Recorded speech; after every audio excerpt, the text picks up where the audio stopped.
अस्सलामु अलैकुम। कैसे हैं फ्रेंड्स? उम्मीद करता हूँ आप सब ठीक ठाक खैरियत से होंगे। मेरा नाम फैसल सलीम है। मैं स्कोप्स कॉलेज की जानिब से आपके लिए एक नए ट्यूटोरियल के साथ हाज़िर हुआ हूँ। उम्मीद करता हूँ पिछले ट्यूटोरियल की तरह ये ट्यूटोरियल भी आपको पसंद आएगा।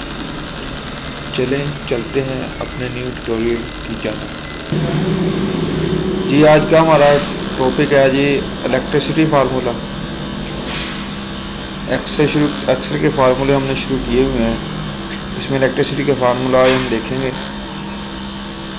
ये शीट मैंने बनाई हुई है एक्सेल की, ठीक है, इलेक्ट्रिसिटी फार्मूले की। इसमें आपको समझाऊंगा कि किस तरह units, consume units, previous units, current units कितने हैं हमारे, प्रीवियस यूनिट कितने हैं, मीटर नंबर, ठीक है, unit consumes, charges, sale tax, TV tax, payable amount, late fee, payable after date, ठीक है ना, किस हिसाब से हम बिल चार्ज होता है, तो कौन कौन से टैक्स हमें डालते हैं, वो सारा कुछ हम इसमें आज देखेंगे। ठीक है, सबसे पहले मैंने रैंडमली लिख लिया है अपने पास से। मीटर नंबर है जी, मीटर नंबर मैंने दे दिए हैं ये वाले। उसके बाद प्रीवियस यूनिट दी हुई है जी मैंने। प्रीवियस यूनिट का मतलब होता है जी पुराने यूनिट्स, पिछले मंथ के ओल्ड यूनिट। करंट यूनिट उससे ज़्यादा होंगे, चाहे एक ही ज़्यादा हो या 100,000 जितने भी है, यानी कि इस मंथ जो हमने यूज़ किए हुए, ये हमें ओल्ड यूनिट दिखाता है, ये हमें करंट यूनिट है, ठीक है ना। ये पिछले मंथ ओल्ड यूनिट हमारे 300 थे, इस दफ़ा 321 हो गए हैं, ठीक है। 121 यूनिट आपने या 21 यूनिट आपने इस्तेमाल की हैं इस मंथ, ठीक है। ये यूनिट कंज्यूम्ड है। यूनिट कंज्यूम किस तरह निकालने हैं, इसका फार्मूला होता है जी इज़ इक्वल टू, ठीक है, सेल रेफरेंस मैंने दिया हुआ है जी, हमेशा बड़ी रकम पहले आएगी। G8 को माइनस किया हुआ है जी मैंने F8, आप इधर से देख भी सकते हैं, ठीक है। इसमें सेल रेफरेंस चलता होता है एक्सेल के फार्मूले में। सेल रेफरेंस के ही हिसाब से हम इसका फार्मूला लगाते हैं, ठीक है जी। प्रीवियस यूनिट्स और करंट यूनिट्स तो मैंने ऊपर फार्मूला लगाया है जी, इसको सेल रेफरेंस है जी। सेल रेफरेंस हमेशा देखा जाता है जी कॉलम और रोज। ये मेरा कॉलम है जी, ये मेरी रो है। इस हिसाब से फार्मूला इम्प्लीमेंट करते हैं हम, ठीक है जी। इसको मैंने एंटर कर दिया तो ये मेरा जवाब आ गया, ठीक है। ऊपर फार्मूला लगा हुआ है पीछे। इसको मैं क्या करूँगा जी, जस्ट इधर से लेकर ट्रैक कर दूँ। आपको समझाने के लिए मैं इसको ख़त्म कर देता हूँ इधर से।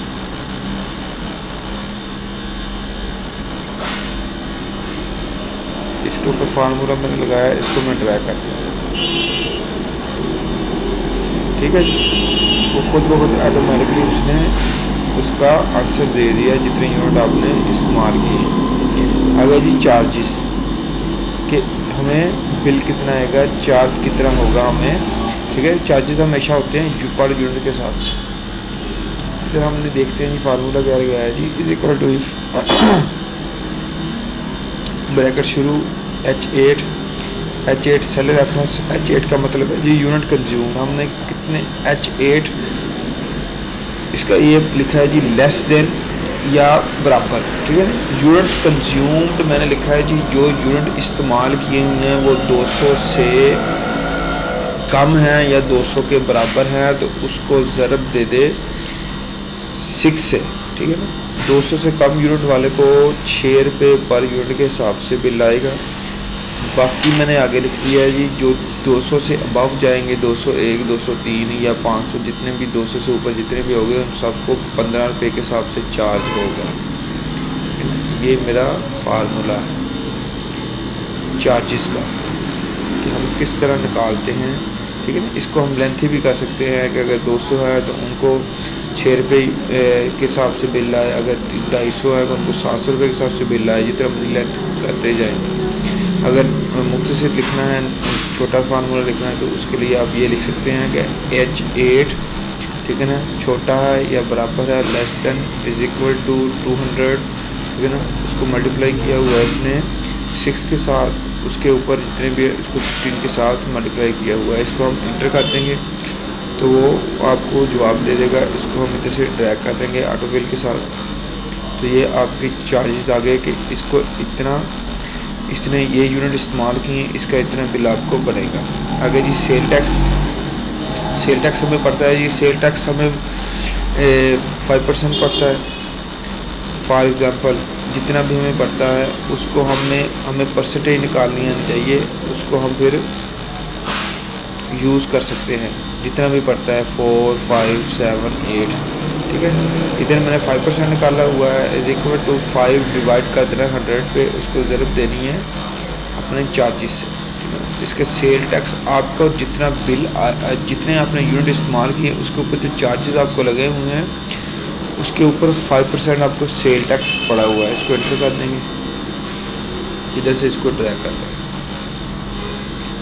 ये आपका सेल टैक्स आ गया। आगे टीवी टैक्स वो फिक्स होता है 35 पे, ठीक है ना, उसको 35 लिख के 35 लिख के उसको आप ड्रैग कर दें। उसके बाद है पे एबल अमाउंट, ठीक है ना, कि आपने कितनी टोटल अमाउंट आपने जमा करवानी है, कितना टोटल आपको बिल आया था। बैंक आधा पौने घंटा पेएबल अमाउंट है जी। पेएबल टीवी का हो गया हमारा ये 35 रुपये इसको पड़ता है हर बंदे को, ठीक है ना, चाहे उनके घर है या नहीं है, बिल में ऐड हो जाना है 35 रुपये आप। उसके बाद है जी पेएबल अमाउंट, आपने कितनी अमाउंट जमा करवानी है, ठीक है जी। उसको जस्ट सिंपल आपने सम कर देना है चार्जेस को, सेल टैक्स को, टीवी टैक्स को और जितने टैक्सेस हमारे होंगे उन सबको जमा करके हमारा ये टोटल बिल बन जाएगा। इसको जस्ट इधर से हमने ड्रैग कर देना। एक दफ़ा फिर देख लें जी, सम का फार्मूला लगाया हुआ है इक्वल टू सम, ठीक है ना। उसके बाद हमने सेल रेफरेंस सेलेक्ट कर दिए, उसको रेफरेंस को सिलेक्ट करने के लिए हम दोबारा देख लेते हैं फार्मूला। मैं देखता हूँ G is equal to sum bracket शुरू, मैं सिंपल इधर से आगे इसको ड्रैग करता हूँ और ब्रैकेट में करके एंटर करता हूँ, ये मेरा आंसर आ जाएगा। इसको मैं सिलेक्ट करता हूँ। आगे जी लेट फीस, जब डेट निकल जाएगी उसके बाद जो हमें चार्जेस पड़ेंगे वो कितने होंगे, ठीक है। वो उन्होंने कहा कि 12%, जो बंदा लेट फीस ये डेट के बाद बिल जमा करवाएगा उससे फ़ाइन होगा 12%। सेम तरीका वही है परसेंटेज निकालने का, जैसे सी टैक्स हमने निकाला है, इधर अमाउंट चेंज हो जाएगी, इधर 5 था इधर 12 आ जाएगा, इज इक्वल टू 12 डिवाइड, ठीक है जी। उसको तकसीम कर देना, 100 से ज़रूर दे देनी है पेएबल अमाउंट से, ठीक है। ये आपको 20% एक्स्ट्रा पड़ गया, 20 रुपये एक्स्ट्रा पड़ गया 12% के हिसाब से। उसके बाद इन दोनों को जमा कर देना, इनको हम जमा इधर कर सकते हैं, ठीक है, इक्वल टू सम। इसको हम जमा कर देंगे लेट फीस के बाद हम ये रकम अदा करेंगे, ठीक है। उसके बाद हम इसकी थोड़ी सी सेटिंग कर लेते हैं, पहले करनी चाहिए थी जब अब कर लेते हैं। इधर आके मैं इसको इधर से बार्डर लगा सकता हूँ, मैं ऑल बार्डर पे क्लिक कर दूँगा, तो आपके लिए वाज आ जाएगा।